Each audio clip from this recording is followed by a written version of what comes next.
Hey guys, David Burns with you. Thanks for joining me tonight. That's pretty cool to have you guys with me on my first live stream. I see a lot of you out on the chat, so that's a lot of fun. I'm kind of new to this, checking all this stuff out, so you'll have to be patient with me. And I wanted to say hello to all of you. And what we're going to do tonight is have some fun chatting. I know a lot of you have already asked some questions, and that's why I'm starting this live stream. I want to help you guys out. I kind of want to find a way to have us all be more of a community. Sometimes when you're not live, you're just watching TV, but being live, you can see me and kind of interact with me. And I'm looking forward to that. So big shout out to Castle Hives. Brian has been helping me do that. Makes a $20 donation. I appreciate that for the channel. Brian, thanks a lot. Might bring you in later to do some chatting. But all of you are so great on my YouTube channel. And I've been thinking for years about having a live stream. I've just thought, man, I got to do this. And I thought, yeah, I want to do that. And I've been kind of looking into it for literally 2 years. I mean, I've been figuring out how I'm going to do it and want to just get things right. But boy, you just got to jump in there sometimes. And, on my channel, I always tell you guys, don't wait until things are perfect. Don't wait until things are perfect. You just got to jump in there and do it. So here we are tonight. And we are live streaming. Well, I'm up here in Illinois, and today we had a real windy day, and it was started out pretty warm, like in the high 40s, almost 50 degrees. Man, it got cold fast, and the winds kind of settled down. But it's been really wild. So bees were out a few days ago. You saw the opening of the live stream here with my bees flying, eating some of the delicious pollen powder that I put out there, some protein powder. And I use Ultra Bee. I think I get it from Man Lake or something, big 40-pound bags, but my bees love that. But they're not doing that today. They did not make it outside today. Neither did I. But I wanted to start off with you guys, give you a chance to be here. And it's good to have you along with us. So if you want to consider something that I'm excited about, and that's raising queens. Now, queen rearing is something that a lot of new beginners just don't really get into because it seems so like, wow, I could never do that. How could I ever raise queens? I don't even know about bees. Yeah, it may take you a little while. You may want to spend your first year just learning honeybees management. But I know a lot of you have been keeping bees long enough now that maybe you're tired of buying some queens and you're thinking about, how do I start raising queens? Right now in beekeeping, there's a kind of a shortage of queens. Sometimes it's hard to find the queens you want. And it's just really tough out there to find the queens you want when you want them and the kind of queens that you want. I'll give a shout out to my son, Greg. Greg is, everybody thinks Greg Burns and myself are related, but actually we're not, but we make a lot of fun. So thanks for the $20 donation, Greg. I appreciate that. But I think what's around the corner for beekeeping is queen rearing. More people getting into queen rearing. Let me tell you why that's important for me right now. There's a lot of work being done with VSH line of queens that are more able to resist mites or control mites. A lot of people are doing a lot of work with that, following some Dr. John Harbaugh's work. We've got Corey Stevens out there doing some of that great work. I think even Greg's doing it, Greg Burns. And we got some great people out there working hard to make some queens that could be a little more mite resistant, whatever level that is. They're doing a good job with that. It's coming along. So what's going to happen is we can't rely on a few people doing it. That's what I'm thinking right now. If only some people can do it, that's not going to be enough to really get enough of that stock or enough of those queens out there to all the beekeepers that want them.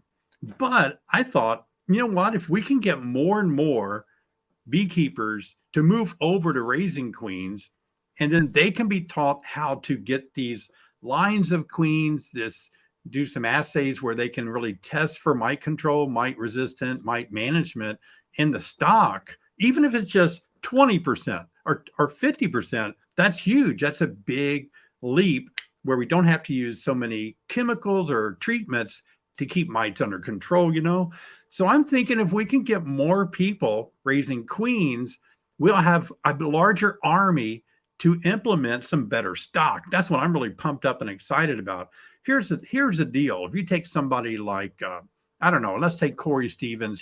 He's kind of the hero right now of really bearing the flag of this, as other people are, of course. But, you know, Corey's been going through a lot of interviews talking about what he's doing, which is amazing work.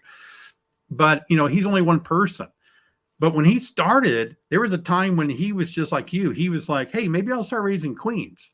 And then as he started raising queens, he got more into maybe I can improve the genetics a little bit to have queens that are more mite resistant. So nobody just jumps into it ready to go. You've got to start raising queens and get familiar with it. So a lot of you are probably there thinking, how can I start raising queens, get a little more familiar with it? And so what I want to do with you today is I want to take you through some basic. Now, I've been teaching a lot of this on my video channel. And so if you haven't watched those videos, I've got a whole bunch of videos posted taking you into baby steps on getting familiar with raising queens. And it's fun to do, even if you just want to raise a few for yourself. You know, maybe you don't want to sell them. Maybe you don't want to really get rid of any to anybody else. You just want a few more for yourself. A great way to get started. But what I wanted to share today was kind of like an idea about queen rearing. How do you do it? For those of you that didn't watch my videos on how to do it, basically you find a hive that you're proud of that has some good stock to it. And then you want to start realizing, how do I graft? How do I graft larvae out of this great hive that I'm proud of and raise queens from that really good, strong queen that's making a good progeny of bees? And so what you want to do is start with what we call a starter nuke. It's a nucleus, a 5-frame nuke. I had a video where I made one. And so you want to start with a 5-frame nucleus.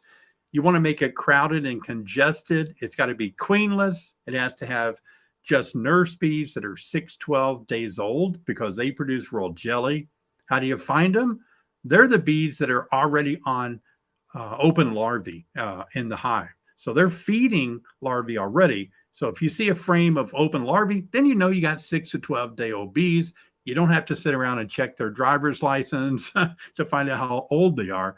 You know that's the bees that you want. And then you want to put a frame or two in there of honey, pollen, and then you don't want any open brood. Some people ask me when I teach this class, they say, how come you don't want open brood? I want all the larvae to be fed royal jelly. I want all my nurse bees only feeding the grafts that I put in there. That's important for me. So preparing this 5-frame nucleus, I usually do it a few hours before it. You know, you can go a little bit longer, but no sooner than a few hours, and let them know they're queenless is what you're after, and get these ready to be to receive your grafts. Now, here's what the starter nook looks like. I pack it full of nurse bees, and the frame in the middle that you can see here, it's actually already got the grafts on it. So when you're making up your starter nook, you don't want a frame in the middle because that's where you're going to put the grafts that you make. And my graphics messed up here. But so basically, I have these 5 frames sitting in here. The middle one is where my grafts are. And then I have kind of a drawn comb, and sometimes I put a sponge or water on the edge to keep them moist. But I've got a frame of honey, a blank space for grafts, and a frame of pollen, and a frame of honey on the other side of the wall. So this way, when I'm kind of like brushing all my nurse bees in there, they're just going and collecting on these other frames in this open space. So oftentimes I take a frame out of a hive that has the nurse bees that I want, and I just brush them into this 5-frame nuke box. And as you can see, it gets packed like that. That's how many you want. The more nurse bees you can sweep or brush in there, the more royal jelly is going to go into the hive. Now, the reason this is called a starter hive is, guys, it's because, you know what? They will start a hive because they're queenless and they're crowded. They want to swarm. They want to get out. They want to do something. They need a queen. They're going to raise a lot of these queens for you. But since they're kind of small like this, they're not going to raise them all. They're not going to finish them. Like when I raise them, I'll raise 40 or 50 or 60 at one time. So there's not enough nurse bees to raise that many. So that's why we call it a starter hive. They're queenless, they will start, but they won't finish it. There's just not enough of them to finish a lot of them. And so they may only want one, if they're left, they may just decide to raise a few. And that's why this is called a starter hive. And that's how you start it. Now, you want to graft queens that are the proper age. And this is kind of a illustration, some pictures that I've taken when we do our grafting. You can see what eggs look like over to the right there. The proper age larvae is about the one in the red cup over here, and it's sitting in a pool of royal jelly. Do you see that? This is like, I don't know how clear it is for you guys, but it's like right across here. It is like the letter C. And you want to graft from the closed part of that C and scoop up as much royal jelly under that graft and then move it over to your cells. And I'm going to make a video coming up on my channel about grafting pretty soon. But as you can see, when you pull a frame in from that great hive that you want to graft from, this is probably what you're going to see. You're going to see some eggs. You're going to see some larvae that are perfect for grafting. And you just start scooping those up and putting them in queen cups in that grafting bar that you move over to your mating nook or your starter nook. So the timing is, you graft, you put your grafts in there because all those bees that are nurse bees really are going to feed them a large amount of raw jelly. And so you want to leave these grafts, once you graft over and put them in your starter nook, you want to leave them there about 24 to 36 hours because that's about all they're going to do. They're going to start these grafts. They're going to feed them more. They're going to add a little wax to these cups. And then you need to move them out to a larger hive where all of these grafts can be finished. And so the finishing hive, nothing more than just really a queen right colony.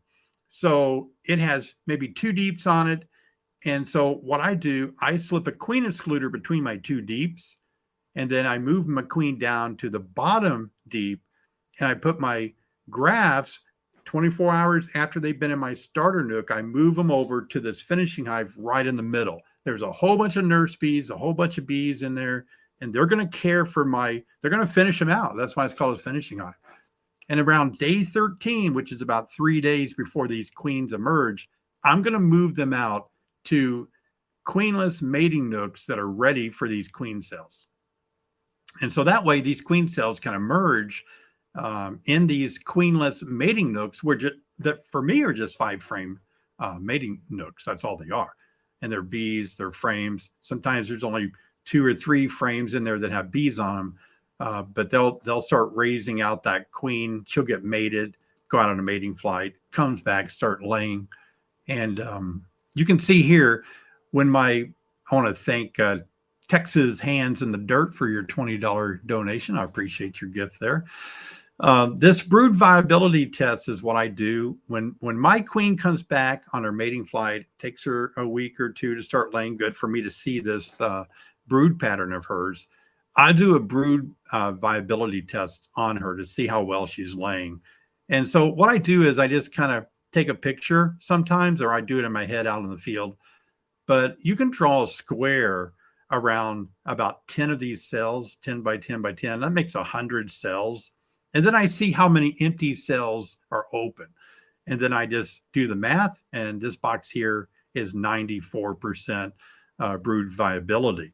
So that's a good laying queen. You can tell it, by just looking at it. Sometimes these holes are there for different reasons. They're not always reflective of a poor laying queen. They can be there because there was something that was wrong with the cell. There was somebody left pollen in there and the queen couldn't lay something. Some of them are still being capped over, but this gives you a good idea of what kind of quality of queen that you have when she comes back from her mating flight and starts laying. Well, the timing of queens, raising queens is really like this. I'm not going to go through it, but just give you a kind of an idea of what these queen cells and what the timing is all about, when she goes mating, when she starts laying. So this will give you a better idea of raising queens. So that's what I wanted to do with you guys tonight, is just take you briefly, whet your appetite, get you excited and pumped up about raising queens, and see if that's something that you can move over to. Again, I think it's really important that we get more of us excited about raising queens, even if you don't want to raise a lot, if you can start raising some to help out with moving more closer to having more genetic stocks that we can follow, some new developing techniques that helps us to realize which bees are better at controlling mites to some degree. I don't believe that there's a way for us to control bees mites 100% yet. I think we're far away. You've heard me say that before. But hey, if we can knock them down 10% with queen genetics, or 20 or 50 or more, that's just less amount of chemicals that we have to throw in there. So I want to thank again for a super sticker there, Mark. I appreciate that. And I'm going to bring Brian in here. Brian is helping me out tonight. Hey, Brian, how are you doing? Good, David. How are you? Good. I appreciate your help. Are you having fun yet? Yeah, I actually am. I'm Awesome. having fun. Awesome. Yeah. You mentioned before we went on the air, Brian, that you might have some queen questions. So do you have any questions that about raising queens? You got some good hives at your place to raise queens out of. I know. You know, I've always wanted to go down that path of raising my own queens. What has always stopped me from doing so is my work. Yeah. I normally travel for work, so you know, when you're going to raise your own queens, timing is just essential. Yeah. And there's a lot of times where I'm out of state. So, you know, if I were to have cells that are in, and, you know, if I would have to watch anything that's dependent on timing, I just wouldn't be able to keep track of it. I believe it or not, I have all of the equipment to do so. I have, you know, the grafting tools, I have the bars, I have everything. I just have not taken the steps to graft yet. Yeah. I would love to, just because you end up getting into this realm where you're self-sustaining. Yeah. You know, Right. but you know, I was thinking on trying this year, but I I don't know whether I will. You know, I Yeah. think it's just those jitters. You know, I think everybody when they haven't done it, you know, just the whole thought of raising your own queens, you know, there's nerves there. Yeah. Yeah. So, you know, what would you say? So for someone that has not, you know, attempted to, you know, graft or raise their own queens, what's like good advice? What would Oh, you say? yeah. I get excited about this, you know, because I was in that same area of just having the jitters, like, oh man, I don't think I can do this. This sounds Mhm, insane. And there's for a long time, I just thought all I wanted to do was just make a living making honey, selling honey. mhm, And then I was like, wow, I really want to raise better quality queens. And so I mhm. just kind of thought, I got to find out how to do it. And I started so long ago that there wasn't a lot of information out there for me to really get my hands on. I went to books, I went to conferences. Mhm. I just couldn't get a handle on it. But when I finally started playing with it, I tell you what, the best thing for me was I just jumped in it and I thought, I'm just going to do kind of like a trial and error. I'll just see how Mhm. this goes. You know, I know what I Yeah. need to do and I'll just try it. So I really think there's nothing to lose in it, right? I mean, if you have a Mhm. hive that already has a queen, you're not desperate to raise one. Now you're just going to Right. try to practice, play with this, see if you can pull it off. It really is just like riding a bicycle. I mean, you just got to say, you know, I know how to walk. I just want to try to ride a bike, but I'm going to Yeah. start with training wheels. I'm just going to try to see how this goes. And I was really pleasantly surprised. The feeling that I got the first queen that I raised, it was just a feeling of like, I felt like, gosh, I have a queen without having to buy one. And Yeah. she was a good layer, and I was like, I did it. This is insane. Mhm. And I got this hunger to do it more because I thought this is really good. I have so much more arsenal to throw at my Right. beekeeping operation when I can just make a queen and have a queen when I want one. That was just Mhm. really good. So I think just jumping into it and getting started, and you know, if you have to fail a little while, just figure out what do you need to do to make it Yeah. better? What do I need to do to make this work? Yeah. Absolutely. You know, I wish that I knew the quote off the top of my head, but and it's not even from a beekeeper, but it was from a basketball player. I think we all know Michael Jordan, but there was something, someone asked him about, you know, all of his success and all this, that, whatever. And he referenced all of his failures. And without the failures, he would Hmm. not have been where he was, you know, as successful as he was. So yeah, I Yeah. mean, I guess that is true. I mean, you have to just jump in and try it out, Oh you know? yeah. Yeah. But Yeah. you're right. Timing is important. You got to have time to do it. If you're raising a lot of queens, Hmm. then you got to get on their time frame and pull things and move things around at the exact Hmm. moment when they need to be, when it needs to happen. Yeah. And you know, when I'm making a lot of queens, unfortunately, that means when it's time to move things around, sometimes there's a thunderstorm or you know Right. just a rainstorm, and I got to go out there with an umbrella. I remember one time I was out there, a lot of mating nooks. I was just out there. I made this large pole and I strapped this big umbrella on the top of it, and I would move it around to each of these things, Oh each of my these. gosh. And it was lightning so bad, and I Oh thought my gosh. I just felt like, wow, this is not a good place to be right now. But I got Yeah. to move them or lose them. You know. Right. Right. Yeah. Yikes. Yeah. Wow. What, so, if you are just going to jump in, um, as far as setting up, like your starters and finishers and everything, that also I think has somewhat been what has stopped me some, is Yeah. just there's so many key details. And what I would want to do is just make sure that they have the proper nutrition, that Yeah. you have enough Yeah. royal jelly, everything in there. So It's pretty easy. Like here's the simplest way to do it. Almost like survival. If you were desperate, here's what you could do. You got one hive.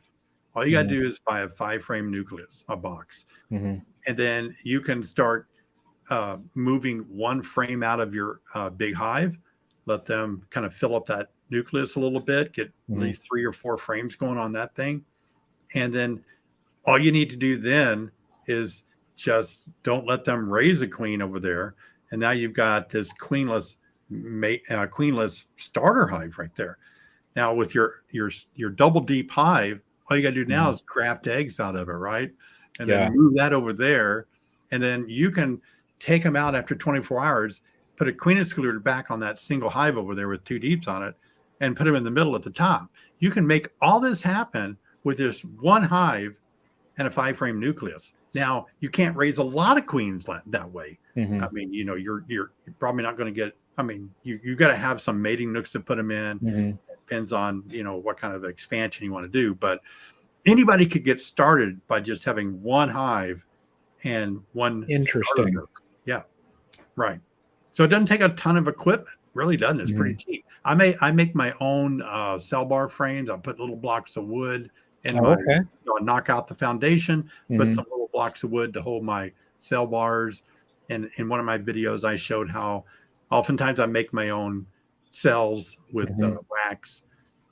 So it's pretty easy to just start. I mean, you can start small. And also, Brian, Hmm. if you wanted to really keep it simple, don't put them back in a finishing hive. If you're just starting out, try to raise like a handful. Yeah. Let the starter hive raise those out all the way and almost till they're ready to merge. Mhm. That starter hive can be used as a finishing hive if you're only making less than a handful. I'd Yeah. probably take them all Okay. out. Yeah, that might be an exciting way to get started. Yeah, yeah. I mean, maybe, this year I'll pretty much be home, because I'm working within an hour from home. So Yeah, uh maybe that'll be something that I try and practice with during 2023. So I yeah. know I'll end up, everybody, they like plugging in these comments as far as the number of colonies that I'm going to end up with this year. So if I even say that I'm going to attempt to raise any queens, I can just Yeah. imagine the numbers that people will say. Oh, yeah, absolutely. I want to Yeah. thank Thomas for leaving a $20 donation there. Thomas, thank you. Always enjoy talking to Tom on the phone. He's a B Team 6 Mhm. member. He's a real good encourager. Awesome. Well, Awesome. good. If I think it's time to ask some questions from people. Maybe if, particularly if you've got some questions on queen rearing, I'd be happy to answer some questions. If Brian Yeah. or any of you guys want to throw some questions up there. You know, up until this point, if I needed a queen, the first thing that I would always do is I pick this up and I make a call to, Nature's Image Farm, and I'm like, Greg, here's the problem that I have. do And you there's have Greg. do you have some queens? He's like, well, what do you need? And I tell him, and there's plenty of times though that Greg has said, well, don't you have that double nuke set up over there? He's like, why don't you just use those and merge it, and so yeah, that there, Mr. Burns, your son is my go-to.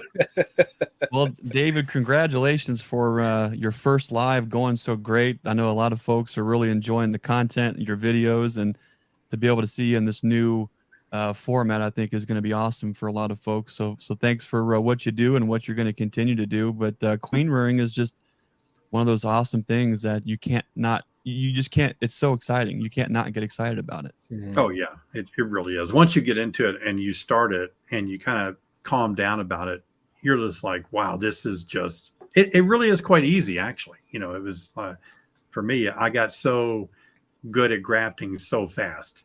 I saw videos of people grafting and they're like doing it so fast, right? When I first started, I was pretty slow.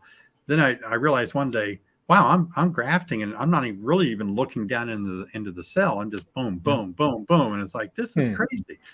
But every year I get a little rusty. I have to start the year off and kind of, get used to it again. But it's a lot of fun for me. What's one of your fondest memories, David, on some of those very first queens that you grafted and you saw that through? Do you have some fond memories of that you could share with your audience?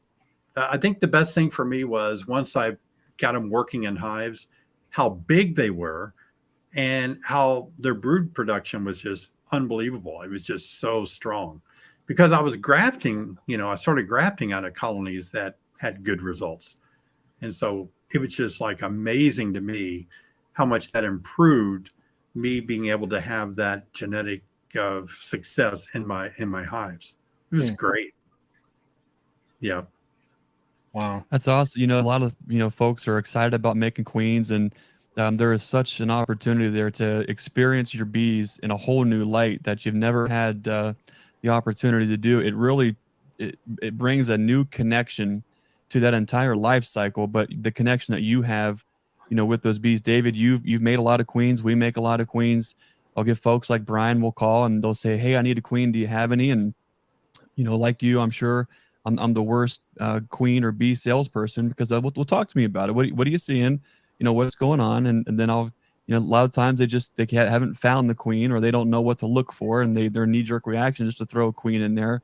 But there's a lot of opportunities for folks to, keep raising those survivor colonies that outlive you and your beekeeping hiccups year after year. Keep breeding and raising from those. And next thing you know, you end up with stock that you might not be able to, you might not call them a VSH or a this or that. But what you have is queens that I think they're adapted to your beekeeping. They're withstanding you. They're in your environment, and those make some of the finest queens that you'll ever see. As much as I'd love to sell people queens, I just don't think you can beat that queen that it has the diet from your area, from the bees that are in your area. They're under your care, your love, the energy there.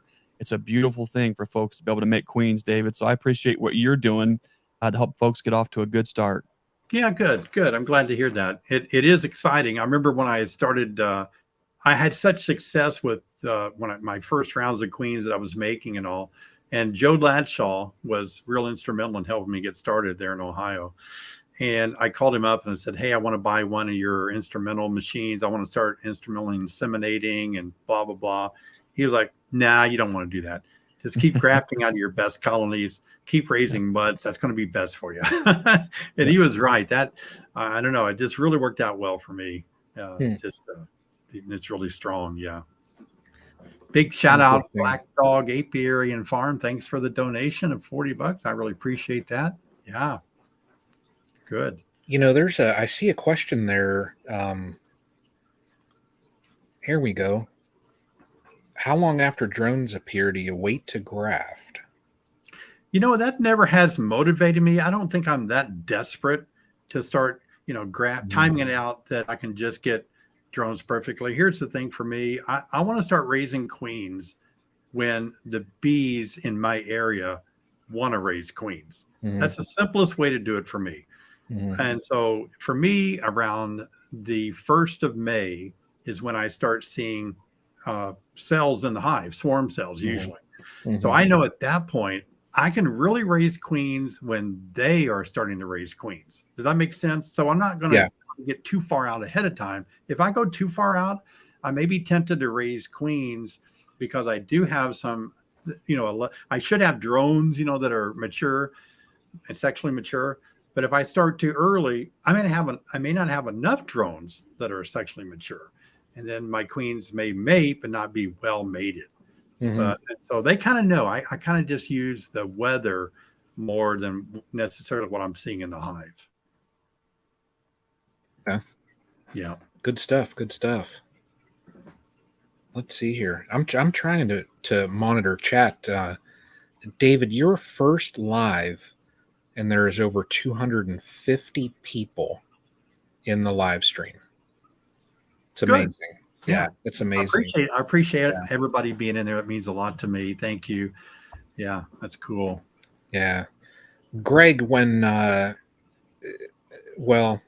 think I know part of this answer, but as far as the queens that are raised at nature's image, who does most of the grafting down at your place? And as far as like grafting, and this would go, I guess, for both. Well, I guess all of the Burns that are here, David and Greg. But what, as far as the grafting, like what type of tool do the both of you recommend? Which tool is easier? Yeah, Susie and I are both through the grafting. She was actually a lot better at it at first. Ladies just have a knack. They have an attention to detail, and they have this God-given ability to just when they see something successful, they can just repeat it. It takes some of us, big-handed knuckleheads a little bit longer to kind of figure that out. But last year we grafted an awful lot of queens. And I'm a big fan of the Chinese grafting tool. I have used every single grafting tool. I have forced myself to not be too biased and to give each one its fair shot and its fair attempt. And when it came right down to it, it was costing me too much time and money because it wasn't for me.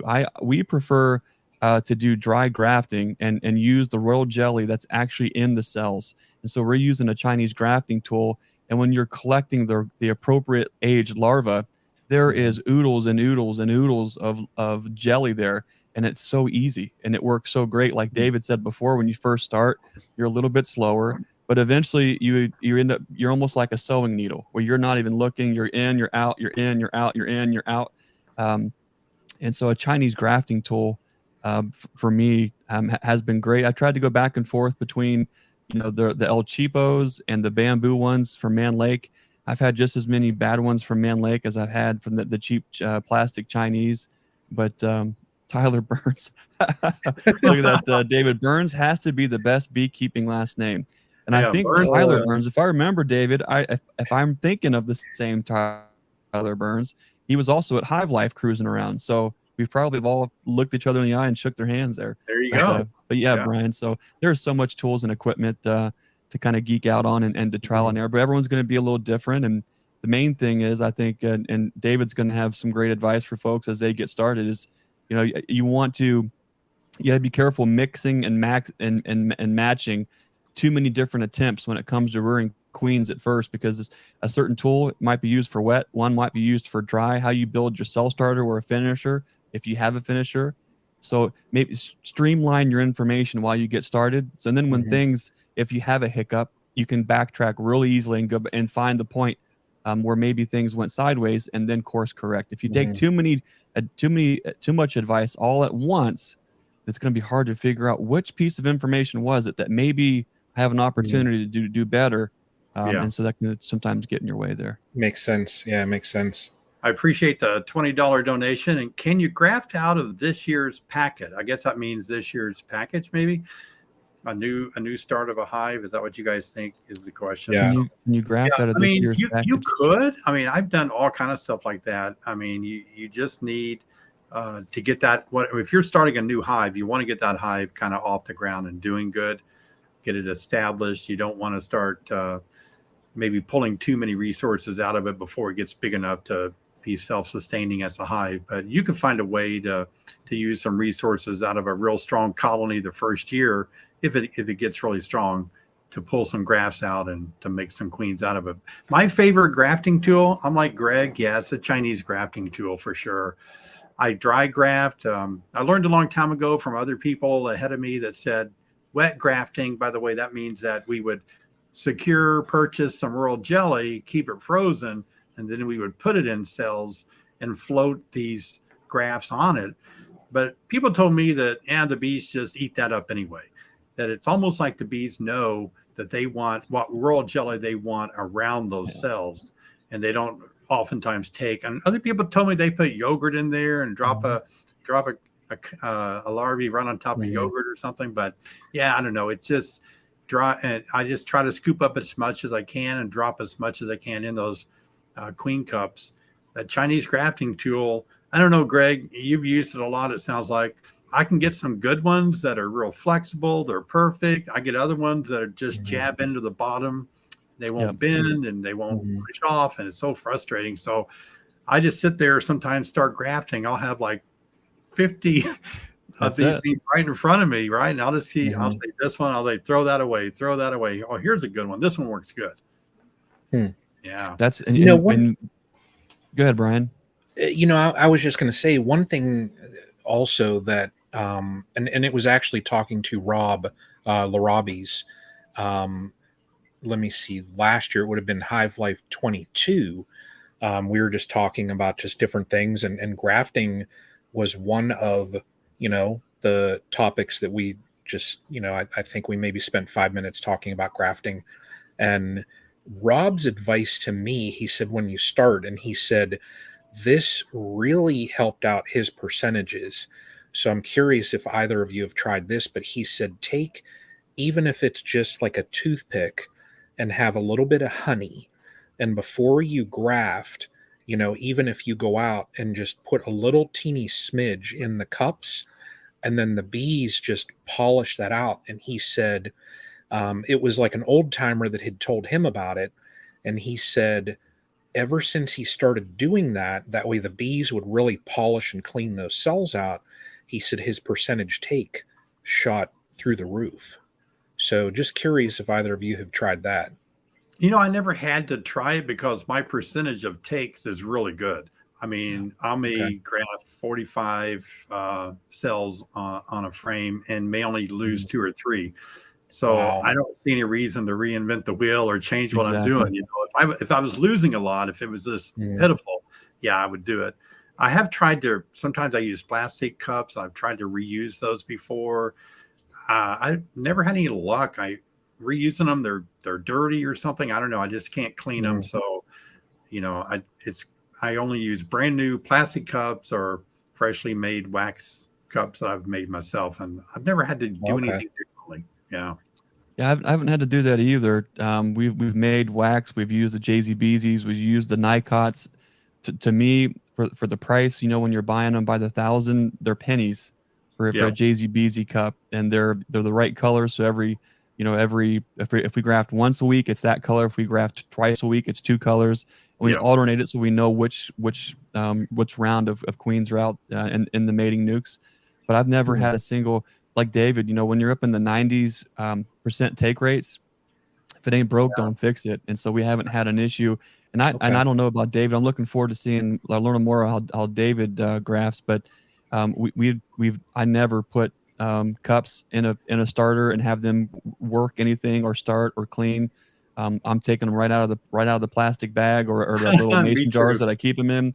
They're going on the cell bars. I'm grafting it, and they're going right in. But there's also an art to, I think, how what you do with the grafting tool is there's an entire art on the manipulation of the tool itself that I think everyone has to Oh find for yeah, themselves too. for You sure. have a question there, David. Jane asks, what I need is that tool David used that his father-in-law made for him to make that starter cones for the queen larva. Yeah. Is that maybe like a dipping bar for wax cups? It is. It really works out well. It's I think it's a 0.370 and dowel rod that my Mhm. father-in-law made, and it works really well of just dipping that into some wax, and then if you dip it in water first so it doesn't stick to the wood so bad, Mhm. and then you pull it up and you just twist those off. You make a little flat bottom on it, and boy, I tell you what, it really works great. I love it. Hmm. There's a Yeah. question there also about, since we're on grafting tools, David, there's been quite a few folks asking if anyone here has used the Pierce Master grafting tool. Brian, I don't think you've used it. David, have you used the Pierce Master grafting tool? Yeah. I can't remember if I tried it out or not, but it sure didn't stick with me. If I did use it, it wasn't something I must have stuck with. No. Mm-hmm. Yeah. I Yeah.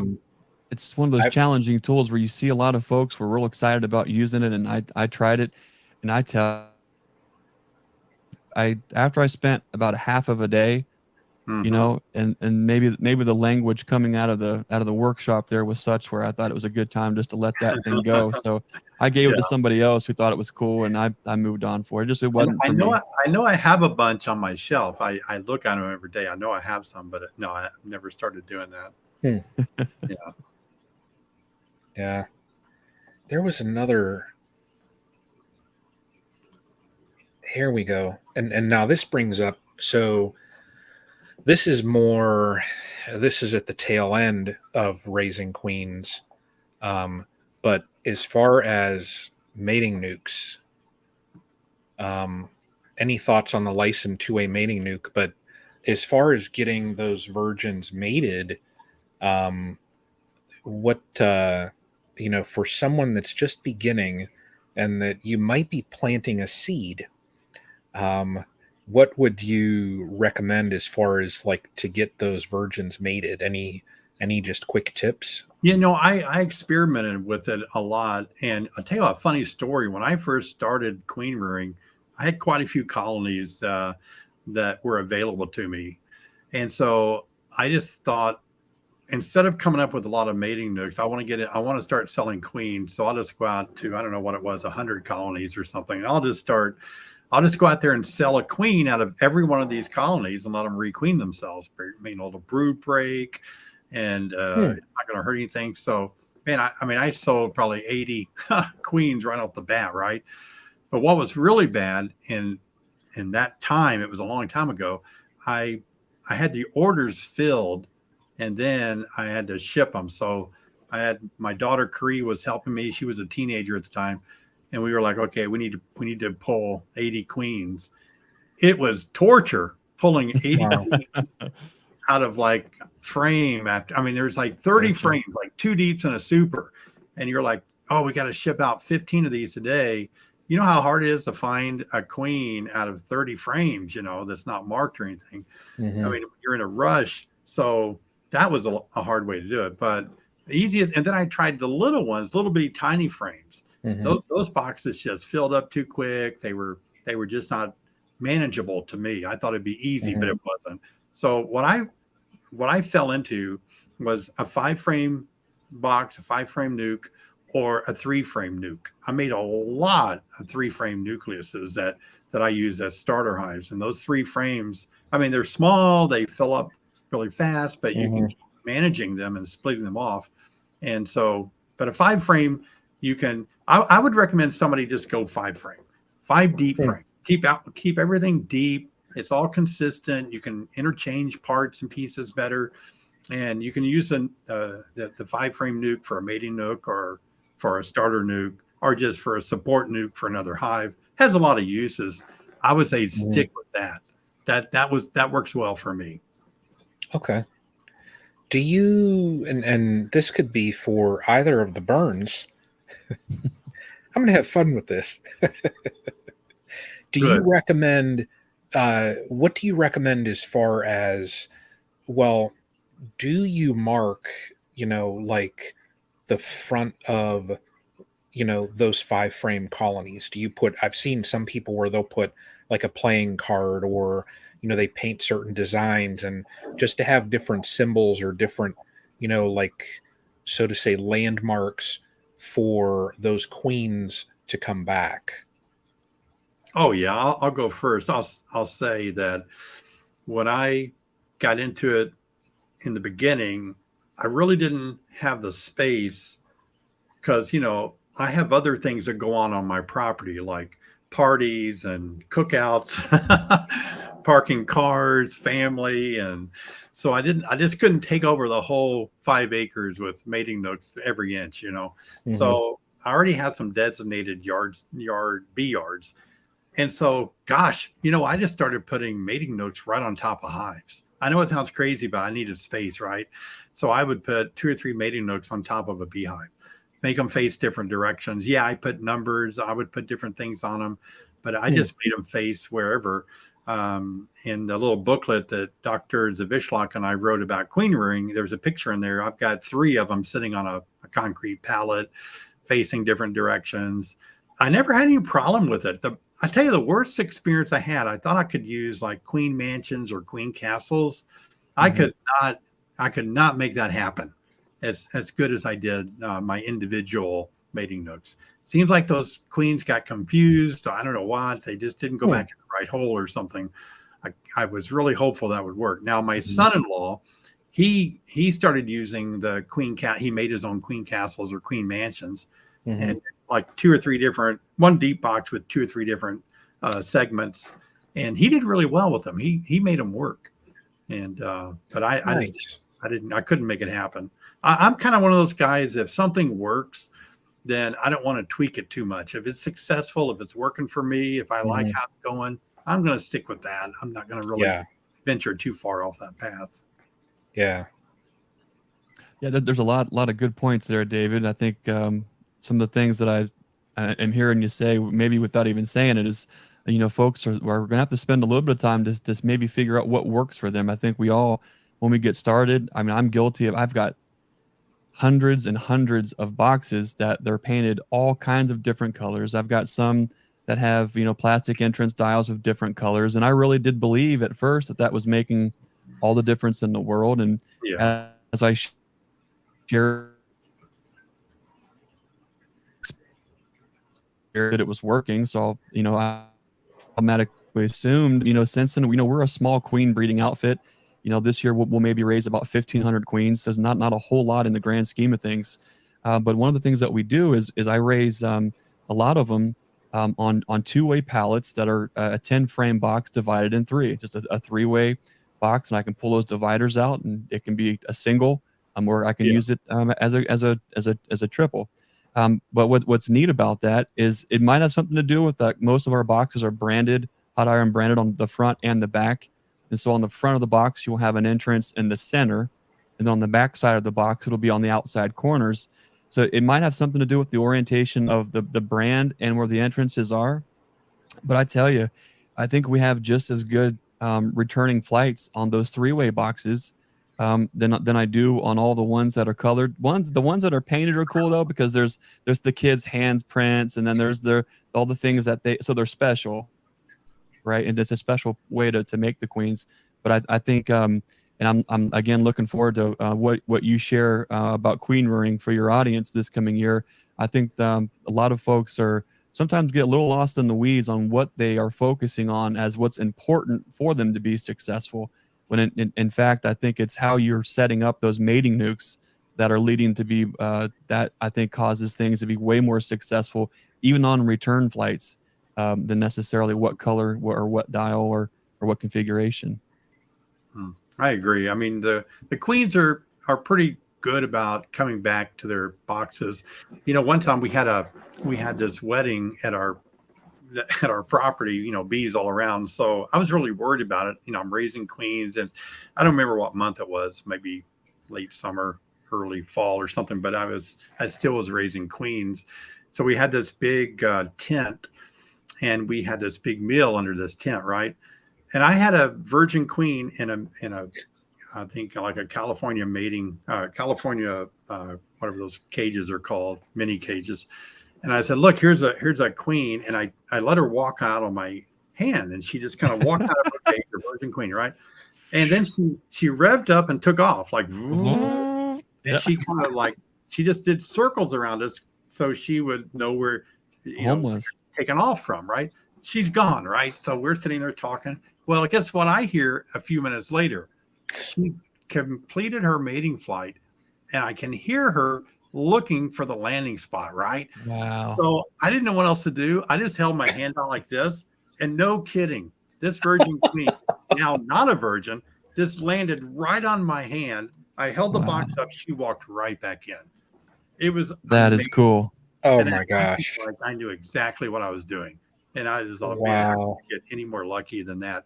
So, if they can kind of keep track of just taking off from a box in the middle of a wedding banquet and find their way back, I think they're going to find their way back to most of my mating nooks out there. That's a great point. And I seen something similar on one of those 3-way boxes. You take the outside migratory lid off, and you've got, a piece of screen for the inner cover, and you peel that off, and you're going through the frames. And when I was in the center of one of those, here's a pretty young queen, right? And she's out, and you can tell because they're fast, and they're moving, and she goes straight up. Mm-hmm. Right. And so she hadn't been out of the box yet. You can tell, and she's doing that. And just like you said, about 7 minutes later, here she comes back. And what's so interesting is she's not even trying to go into the center of the box. She knew where that entrance was. Yep. On the outside of the box. They have such an ability to zero in, to come back to home, even if we change the entrance sometimes, whether it's a pheromone or a smell or the bees communicating. Sure. We don't give them enough credit for it. It's pretty neat to see. So what I did one time too is I actually was videotaping the process of, I wanted to catch the virgin queen leaving on a mating flight. I wanted to get her coming back with a mating sign and all, but so I'm filming this virgin queen, and I'm surprised. She spent 2 days flying out of the hive, flying around it to the back of it, going in and out, in and out, in and out. It was just amazing. Wow. I mean, for 2 days before she took her mating flight, she just got familiar with what it looked like on the outside. I don't know. It was so fun. Interesting. And so eventually she got mated. I got tired of waiting on her and couldn't film it, but it'd be so fun to, I've always wanted to be able to go out there with a camera, film the virgin queen leaving, and then start the timer, start a stopwatch, and then sit there until she comes back with the mating sign. I've seen them come back with a mating sign, but I didn't have my camera on me or something, and they just had it happen so quick. But it'd be so cool to say, how long did it take for her to go out and mate? And then here she comes back, and it would just be cool to film all that. Maybe I'll get lucky and make that happen one day. Interesting. It's neat to see things through the lens of a camera, because you're able to see things that we can't with our own eye, and to be able to see those things. You see the evidence, of the mating ritual. Sometimes if you're in a really high in the queen yards, you'll hear above, it'll almost sound like a little snap poppily cracky things going on. There's so many things that are neat about queens. And there's also, and I think you would probably agree, that we learn so much about all this. Yes, by videos and by books, but spending time with them, they will teach you so much that you just can't believe.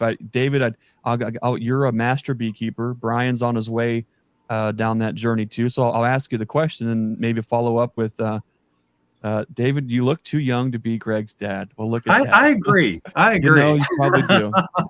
Yeah, I agree with that. We'll just call you my older brother David. There you go. Yeah. But what's interesting, and I'll ask you the question, is how long? Let me rephrase the question. What is the longest time period that you have seen a queen take to actually get mated? Oh, I don't know if I've really ever monitored it to that extent. I don't know. I've been frustrated because it's like, oh my gosh, why hasn't it even mated yet? But I wasn't sitting there counting the days or anything. Mhm. I have been more pleasantly surprised how quickly they get mated and how quick they start laying. Right. I know the date, I know the time they should start laying, but I've gone back to some mating nooks before, and I thought, okay, she should be laying probably now. I should start seeing eggs, and I see cat brood, and I'm like, whoa, and I'm dumbfounded. I was like, what happened? Maybe another queen that was mated flew in here. I don't know what happened, but it was not. It was just totally out of sequence with what the time should have been. But normally we think they should, fly out, get mated, and usually start laying within 2 or 3 days.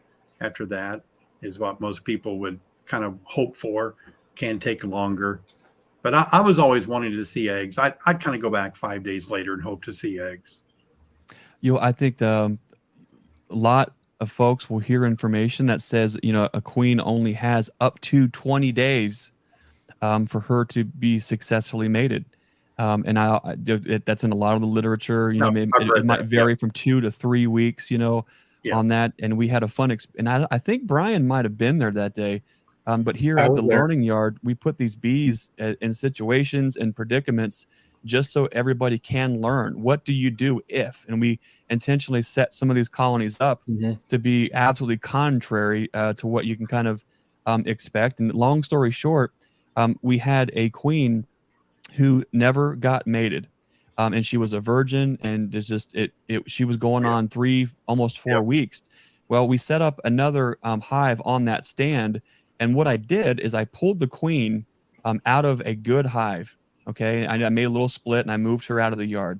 So now we have one hive that's queenless, and I have one hive that has this virgin. So what we did, then that next day we were having the learning yard, and I wanted folks to go through and look for all the different signs and things, right? So I took the virgin queen and I marked her and I put her in the colony that I removed the laying queen from. It was almost 3 days later actually. And so we had folks go in and look, right? And they're going through the inspection process and they think everything's fine because they look and they see a marked queen in a colony. We're queen right, everything must be okay, right? Well, we let it go, and I didn't really, fully tell them the whole entire drill. But time went on. There was no eggs. There was no larva within an entire week past that point. So now Wow. this queen is pushing 5 weeks. Hmm. That next time we got together, we came back in there, and you know what we saw? That queen had got mated, and she was laying up a storm 5 weeks later. Mm-hmm. Well, that's So good to Yeah. know. Yeah, that's cool. it's interesting that their bees are opportunists, and they will just we hear it all the time. They don't read all the books. Unfortunately, they don't watch all of our videos either.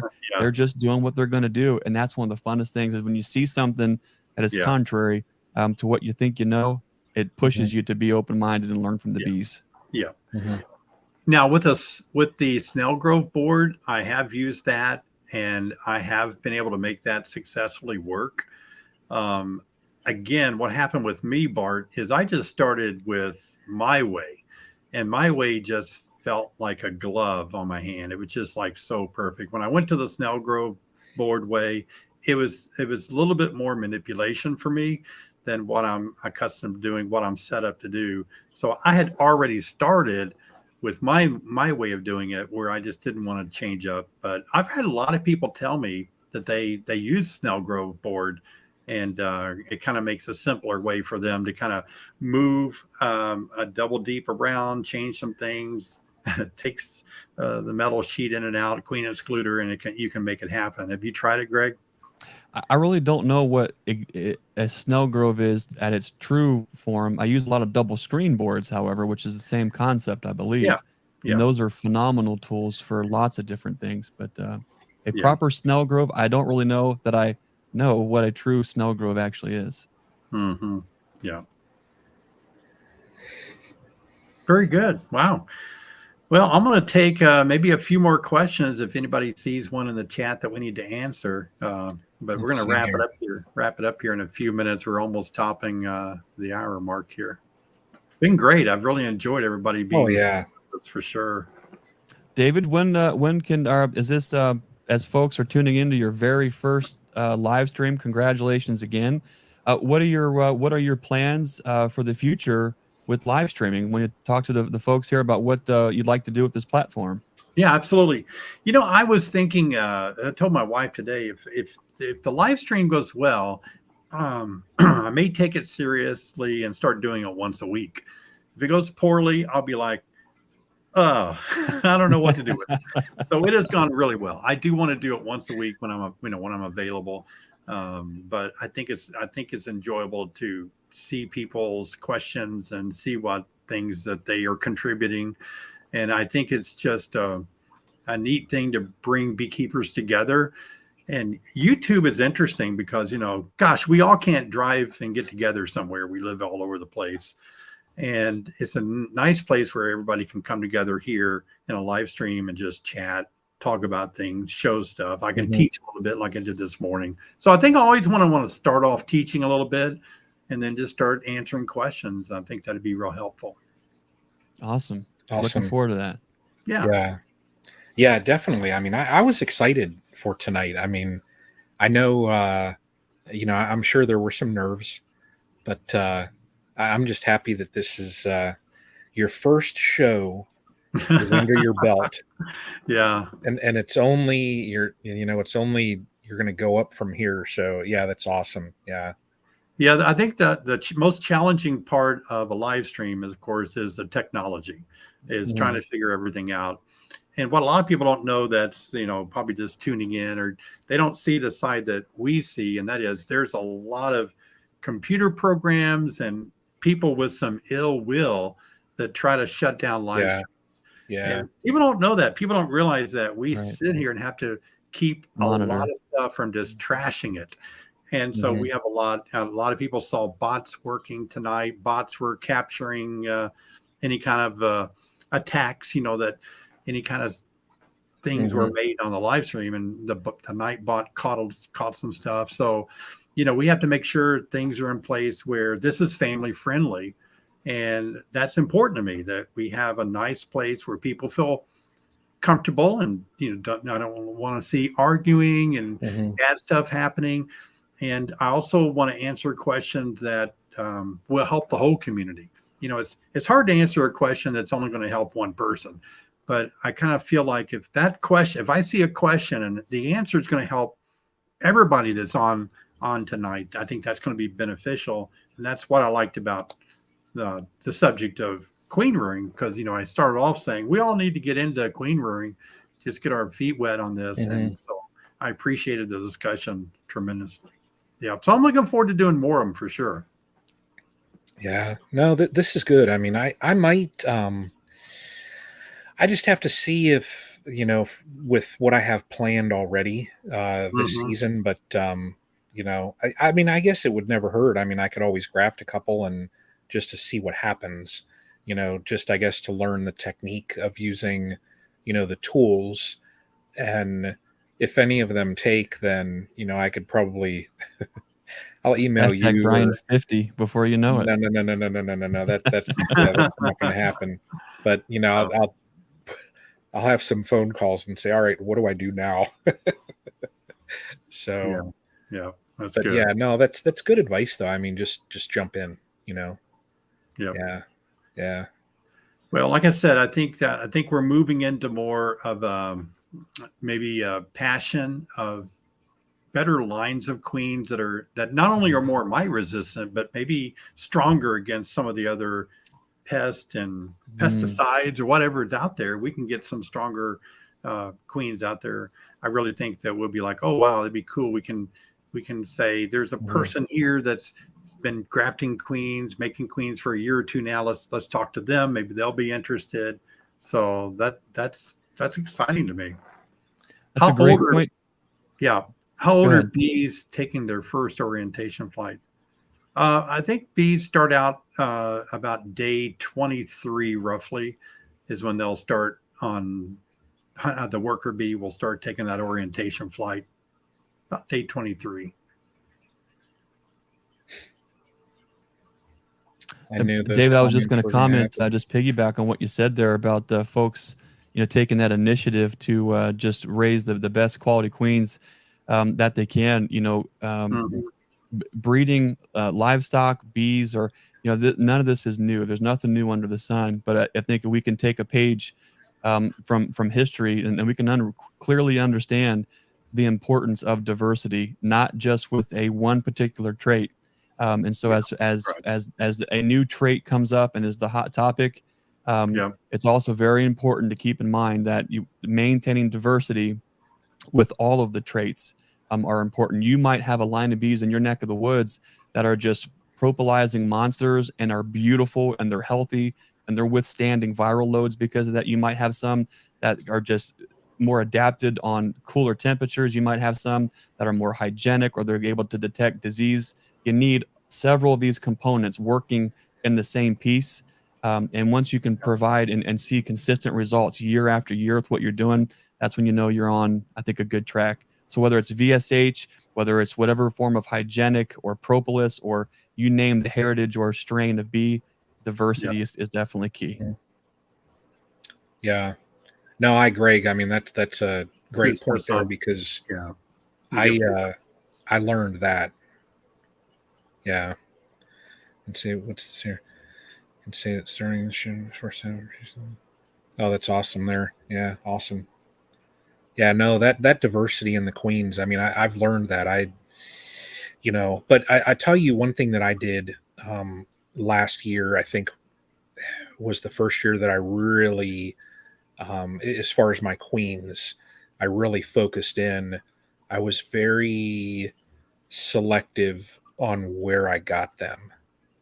So, and that way I knew, and the reasoning was I wanted to make sure that I knew that they were raised properly. Yeah. And that was it, Yeah. So, but yeah, raising them on your own, David, you have me thinking. So that's good. I've been amazed how many people on my channel have told me that they're really interested in raising queens. I've kind of inspired them. I think that's cool. Thank you, Rob. I appreciate that. Kind of you to leave a donation, and Keith as well. I appreciate Keith left a $9. Said he really enjoyed watching the videos too. Appreciate that. I think it's inspiring to push somebody, kind of motivate somebody to think, hey, raising queens, I think that's going to be something I may try. Yeah. Here, there is a great question here, and I think everyone that is listening is curious to know this, but is there going to be a schedule for future YouTube discussions? Right now I'm kind of plugging into Thursday night for me. That's working out pretty good schedule wise, and I'll see how that goes. But I think Thursday night might work out well. Yeah, take a little subject, dig into it a little deeper, answer some questions about it through the chat. I think that'd be fun. Maybe I'll have some guests on like tonight and all. Always good to have other people to join and kind of keep conversation going too. So I appreciate you guys both being on here. Can you leave some links to your channels? I know both of you have strong channels. If you don't know, Brian and Greg, as well as Bruce, are part of the stream team. And they've had me on their show, their broadcast, their live stream a couple of times. And they're very, very good people, very kind. I love all of them. They're so generous to help me out, get me going. I couldn't get going on live stream had it not been for these guys to help me out. So leave some links to your place. And Brian, every time I make a video, somebody will leave a comment and say, oh, I love that cute little hive. Where did you get it? Everybody wants one of those cute little hives. Where did you get that? I made a video today and I opened it up and I took out one of the frames and I had several people say, gosh, where'd you get that little hive? Oh, wow. You're the guy that has the little hive. You make them, you sell them. Don't you? Yeah. I mean, in fact, I'm just past the monitors here. I have my printers running right now, but I still have a shelf over here where I have, if someone orders one, they're sitting right there in boxes ready to go out the door. So Yeah, Yeah. no, I appreciate you, including the link and everything for that. So that's Good. Yeah. yeah, that's I can't say thank you enough. So, but Yeah. yeah, those things. I mean, there's such a slick. They're like a teaching tool. I've had Oh, I folks know. before Yeah. where they'll go to a bee club or something, and when you get to a certain point in your life, you don't want to carry woodenware. Yeah. So carrying Yeah. Yeah. carrying a miniature, a 3D printed hive Yeah. it's a lot easier on the back. Yeah. That's right. Well, So David, thanks for having us in tonight. I Yeah. appreciate the collaboration, like the honeybee is to the hive. We're definitely better together. So I appreciate you sharing the space with us, and we're always happy to help do anything we can, Absolutely. especially for Yeah. Uncle Dave. Did you have a link for your website, Greg? Yeah, I think Brian was smart Okay. Good. to do Yeah. that. I I lean got on it. Brian for the stream teams if you haven't figured that one out. Okay. Good. yeah, I got it. Yeah, Go-to we're over at naturesimagefarm.com. You can find anything you want about our queens or yeah. bees, our YouTube channel, naturesimagefarm.com. Yeah. It's great that, YouTube is a great place where we have a lot of collaboration. I think some people watch this guy and that guy and this guy, and they think, oh, which guy, way back when I started like, I think 2008. In fact, I don't know, you guys need to help me out. I may be the oldest long-time beekeeper running channel on YouTube. Wow. I've researched it, and I can't find anybody else that started Active. That's and still started active and before doing it. me and still doing it. Now we have Fred Dunn. He started the same year, and we started about the same time. But he was on chickens for 3 months. I think I got him beat by 3 months on beekeeping. Fred Dunn's a serious. He's a bad dude. I mean, you don't want to challenge him to who done this first. I mean, he's a No, I've already Navy talked veteran. You got to keep stay frosty around Fred. You never know. We talked. We spent some time at Hive Life together, and he kind of thinks that I was 3 months ahead of him because I was on bees and he was on chickens. Wow. Yeah. It may not be the case, but isn't that fun? That's cool. It would just be bragging rights, the longest running channel on beekeeping. That would be good bragging rights. So that'd be you guys' job. You can figure that out. It may not be true, but it seems like it. Hey, we'll go with it. Yeah, we'll go. I'll go with it until somebody comes up and knocks me out. Well, isn't that fun to think about? You've got the stream team on Wednesday nights. You may have David Burns on Thursday nights, and you have old Fred Dunn on Fridays. That's a solid way to. That's a nice cap off for the week here. Yes, there you go. Yeah, I saw that comment already from someone that actually said that. So yeah, no, that's what a way to cap off the week there. Oh yeah, absolutely. So yeah. All right, guys, I'm going to wrap it up. So thank you all for joining me tonight. I want to thank Greg and Brian and you guys on the stream team, and be sure and check out their channels. We want to support each other. It's good to share the subscribers, share the views around, and we learn a lot from each other. And so I think it's good if we can all if you can bounce around to all of us on YouTube. Don't get stuck on one of us, but bounce around, enjoy all of us. That means a lot. So I want to say hats off to all of you that got on my live stream tonight. First time for me. I'm going to just let my heart kind of settle back down to its normal rhythm here now that I made it through here without catastrophe. So thanks for being patient on my first live stream. I really appreciate it. You guys are real kind. So that's really good. Yeah. So we're going to close it up. Say goodbye to everybody. See you, Brian. See you, Greg. Yeah. We do the Brady Bunch. You have to figure out the Uncle Dave. Right. Yeah. Brian. We got to do, it's almost like Brady Bunch there. We got to wave down. Yeah, there you go. Yeah. Right. No, this was awesome. A lot of fun. Thanks for having us on tonight. Yeah. Okay, guys. All right. Good night, everybody. See you next time.